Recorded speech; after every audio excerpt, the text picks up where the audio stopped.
Nashville Public Radio serves Middle Tennessee in many ways every day, including through this podcast. You can support it by leaving a review or rating, by telling a friend about it, or by contributing at wpln.org/give. This is the Nash Villager Podcast.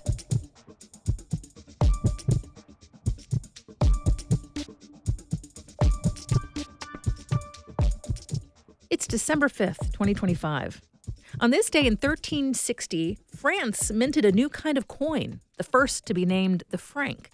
It was created as part of an effort to pay the ransom for King John II. Now, captivity and ransom was a normal part of European warfare in the Middle Ages, but the ransom for King John was huge. This was during the 100 Years' War between France and England, which was a complicated mess of a conflict.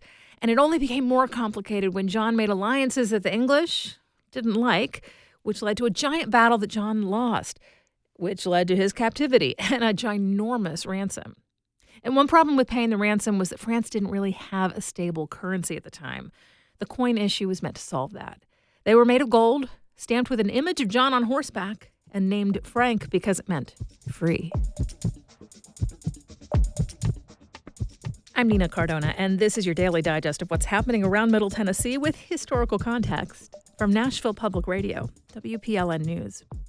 In the complex economy of the 21st century, just make more money is not a feasible solution when a government finds itself low on cash. But perhaps Tennessee's leaders are wishing they still had that medieval option. I say that because the latest word from the people watching the state's government finances is that next fiscal year, which starts in July 2026, will be one for a little belt tightening. Now, there are several factors at play. Federal stimulus funds have run out, for one thing. The projected growth rate is lower than inflation, which is at 3%. And then there's the big one, which is that Tennessee businesses got massive tax cuts in the last couple of years, plus a tax rebate program that will still be underway in the coming budget year. That's a drop in revenue measured in the billions. Now, Tennessee isn't unusual in having a down financial forecast. An analyst from Moody's, the bond rating agency, recently classified the state's economy as treading water. But that analyst also said more than 20 other states are either in a recession or on the brink of one. With all that in mind, it should come as no surprise that the state's finance commissioner is telling all of the state departments that they need to look for places to cut spending.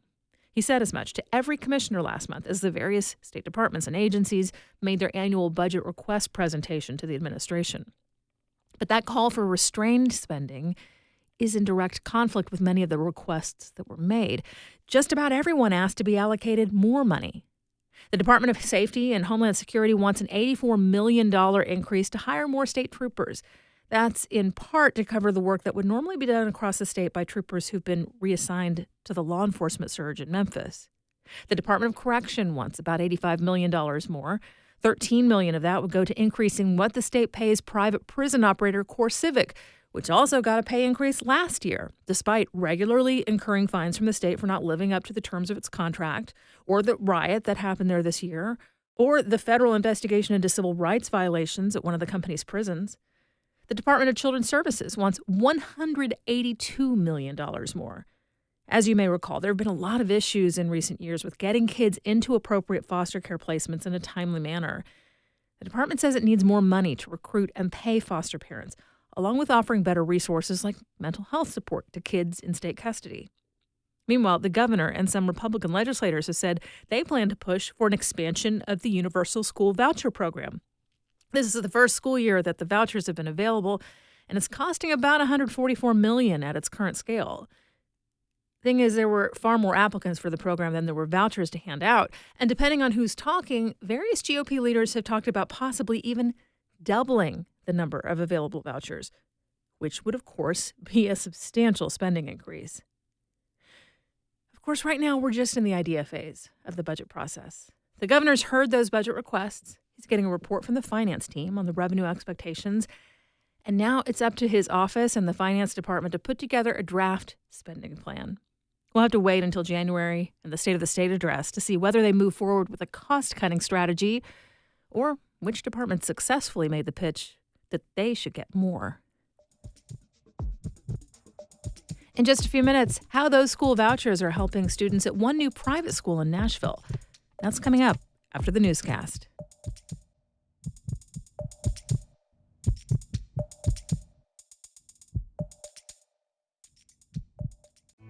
Are you proud to listen to Nashville Public Radio? You should be, and here's one reason. The local journalism you depend on, it truly is as good as it gets in the world of public radio. WPLN and WNXP Stories have recently won regional and national honors for our music journalism, education reporting, the deep interviewing on This Is Nashville, and our in-depth podcasts. When you tune in, you're hearing your neighbors, and they're some of the best journalists in the nation. Here's the latest from WPLN News. A Tennessean who participated in one of the South's first high school integrations has died. Joanne Allen Boyce was part of the Clinton 12, a group of students who integrated Clinton High School in 1956. Boyce was a 14-year-old sophomore when she transferred from her former all-black school, which was 20 miles away in Knoxville. Boyce had been excited to join the new school, but segregationists and the Ku Klux Klan soon started violent protests outside the school. Eventually, the National Guard intervened. Inside the school walls, Boyce recalled some peers who left signs on black students' lockers and threw things at them, though she said many classmates were kind to her. Later that year, Boyce's family left Clinton for Los Angeles due to the violence. Boyce later told interviewers she had wanted to stay because she believed what she was doing was important. Only 2 of the Clinton 12 remained to graduate from the school. As an adult, Boyce briefly sang in a musical group and had a long career as a pediatric nurse. She co-wrote a children's book about her experience in 2019, as well as a short autobiography. Boyce died Wednesday at her home in Los Angeles from pancreatic cancer, according to her daughter. She's survived by her sister, 3 children, and 3 grandchildren. She was 84 years old. Republican Matt Van Epps has been sworn in as Tennessee's newest congressman after narrowly winning a special election in the 7th District this week. The former state commissioner's victory came after a campaign that was selective about Van Epps' association with President Trump. WPLN's Mariana Bacallao reports. Addressing a crowd of supporters on election night, Van Epps thanked the president for his support. Tonight we showed running from Trump is how you lose. Running with Trump is how you win. But his campaign didn't fully embrace the president. Van Epps shifted from this messaging in the primary. Conservative warrior, Trump endorsed. Now I'm on a new mission to help Trump save America. To this in the general election. Now I'm on a new mission to bring down prices, create good-paying jobs, and lower healthcare costs for working families. Van Epps ran 2 different versions of the same ad, one with a Trump-endorsed banner and one without. In his mailers, he stressed that he was, quote, country over party, at a time when the president's approval rating in the district was 47%, according to polling from Emerson College. Trump did campaign for Van Epps remotely and ramped up those efforts before Election Day. Here he is on a telephone rally the night before the election. I won your state by 22 points. So if it's like 2 points less than that, they'll say, oh, that's terrible. I guess Trump's losing his magic. The margins were thinner, with Van Epps winning by less than 9 points.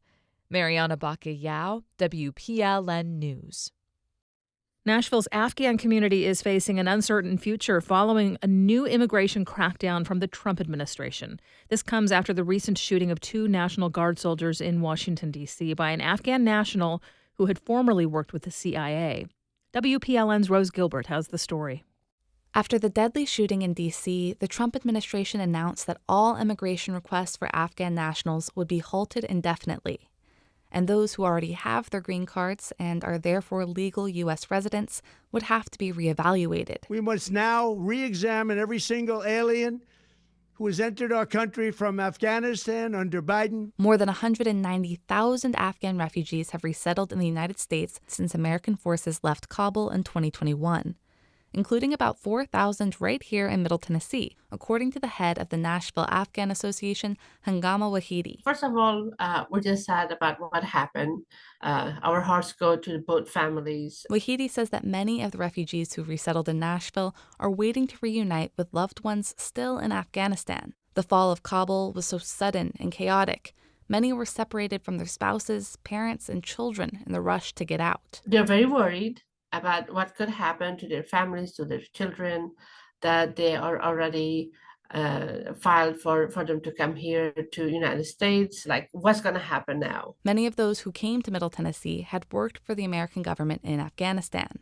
Until now, they thought their status here was secure. With this happening, nobody's really feel like safe, and the fact that any of them at any point could be deported is really hard on them. For now, Wahidi says the community just has to wait and see. Rose Gilbert, WPLN News. Belmont University is launching a new nursing program for people seeking a career change. It's designed to serve students who've already earned a bachelor's degree in a non-nursing field. The entry to the Practice of Nursing program will take 4 semesters, and graduates will be able to enter the workforce as licensed registered nurses. Eligible applicants can have a bachelor's degree in any subject, but must complete prerequisite courses in microbiology, anatomy, physiology, and human development. The university is accepting applications now, and the first cohort will start classes in fall of 2026. Tennessee colleges are building programs like this to address the nursing shortage. To meet the demand for care, Tennessee is short about 15,000 RNs, according to the state's hospital association. The same iconic radio tower in Brentwood that beamed the Grand Ole Opry nationwide for nearly 100 years did the same for the centennial celebration over the weekend. Craig Havikhurst is the author of Air Castle of the South and tells This Is Nashville that the diamond-shaped tower remains an engineering marvel. That's the amazing thing to me, is that it's been running near continuously since 1932. Wow. That I think of that tower now as a vintage instrument. I mean, it comes from exactly the same time that some of the people who play on the Opry would covet a guitar or a mandolin from that era, right? As AM radio declined in popularity, WSM considered moving the station to FM and using the tower to broadcast sports talk. Havikhurst helped break that story as a reporter in the early 2000s, unleashing protests from fans and country music stars. WSM opted to stick with AM, even though the tower and signal are expensive to maintain and the audience is difficult to measure. On our episode about the WSM and Opry 100th anniversary, General Manager Eric Markham said if the station ever decides to leave 650 AM, he hopes it's not on his watch. Well, there's a major change on the horizon for Nashville-based home decor retail chain Kirkland's. Its parent company is merging with Bed Bath & Beyond. The $10 million deal is expected to close early next year. USA Today reports that as part of the merger, 250 Kirkland's locations will be converted to a new kind of store called Bed Bath & Beyond Home. The first shop operating under that concept opened in Brentwood in August. It was announced as a rebirth for the Bed Bath & Beyond brand. The national chain filed for bankruptcy in 2023. Well, if you are looking for a gift for a young one in your life, the staff at Nashville Public Radio has compiled a very giftable list of beloved children's books for you this year. Digital editor Megan Jones talks about the joy of making memories by reading to children. So picture this. You and a child sitting close together with a book. You may be in pajamas. They may have a cherished blanket or stuffy. There's no doubt about the benefits of reading to and with children. Research from Head Start shows that infants pick up on language much earlier than adults realize, and that books are a great catalyst for interactions with older kids. So, all you need now is a book to make a lasting memory. Behold, the staff at Nashville Public Radio has recommended their own favorite books from childhood to make our first, very giftable list of beloved children's books available on our website. Megan Jones, WPLN News. You'll find more news anytime at WPLN.org.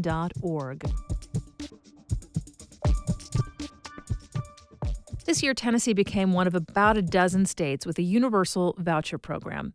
Any family can use taxpayer funds, a little more than $7,000, to go towards the cost of private school.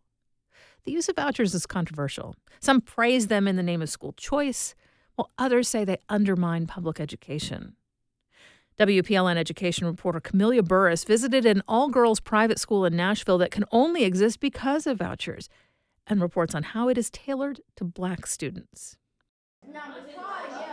These sixth graders are talking about how different generations behave in social settings.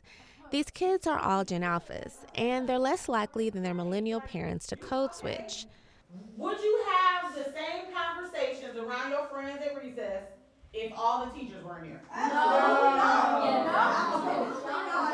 The class has a little over a dozen students, and they're all Black. This is by design. The founder of Be Academy is T. Wilson, and she says her own experience in a New Orleans private school shaped her vision. I was one of the few girls of color there, and I didn't always feel accepted for being who I am. And I remember one day saying to myself then at 14, I'm going to open my own all-girls school, She made that dream a reality last fall. Wilson says she could not have done it without vouchers. A lot of my girls, their parents and their families would not be able to afford to come to a private school. At first, only low-income students from 3 counties could apply for vouchers. Now they're available statewide to families of all income levels. Wilson pushes back against the critique that vouchers take money away from public schools and says the focus should be on the kids. And some need something different, like smaller classrooms and more community. And then you might have a student who really feels like she needs less distractions with boys and wants to be in an all-gender environment. Those students should be able to take the dollars that are attached to them and choose the school that is best for them. A family's finances, she says, should not limit their options when choosing a school. This aligns with Governor Bill Lee's position that vouchers expand private school access. Half of the available vouchers for this school year were reserved for low-income families. Critics point out that the state isn't even tracking where voucher recipients previously attended school, so there's no way to say for sure that Lee's statement holds up. At Be Academy, however, about 70% of the girls live in low-income households, and most have moved from public to private school. One of the unique offerings at Be Academy is its cultural validation, says math teacher Tiana Sharp. She wishes there was a place like this when she was a kid. I definitely think I would have bloomed a little bigger had I been in a space that was cultivated intentionally for me. I would have loved to have that sense of community, somewhere I want to come back to, some people that I just feel connected to. I think I missed out on that a little bit. Research shows that being one of a few Black students in a school can lead to mental health struggles, including feelings of isolation. We are the majority. We are the standard. So I think you don't have to think about all of those other things, even just being all girls. It takes away another level of trying to be a certain way for someone else. The staff prioritizes exposing the girls to different career paths, like when a photojournalist visited Sharp's class. And I was like, I would have never thought to do something like that. And she was just a beautiful brown girl, and she was doing her thing, and I was very proud. And I'm like, man, our girls need to see that this is a job. You like to take pictures anyway? Look at what she could do. These kinds of connections also drew 6th grade teacher Destiny Williams and her daughter, who left a different private school despite its stellar academics. But what they were missing was the culture. They were missing people that looked like her, and the people that did look like her were in the cafeteria. And I remember her when I first started here, she said, "Oh my gosh, Mommy, if that school was like this one, I would have stayed. I wouldn't have wanted to leave." She hopes the voucher program expands to support more schools like Be Academy. And not necessarily lean on the lottery or lean on, well, if my child doesn't get in here, then it has to be here. Like, it's accessible. And the governor has announced plans to increase funding for vouchers next year. Camelia Barris, WPLN News. Thanks for listening to the Nash Villager podcast. We take this look at Nashville news every weekday. If you like it, go ahead and subscribe on your favorite podcasting app and tell a friend or give us a mention on your socials. It really helps get the word out. And of course, everything at WPLN News is listener supported. You can become a member at WPLN.org. And that's it for today. Thanks so much for listening. Let's make this day a good one, and we'll catch back up next week.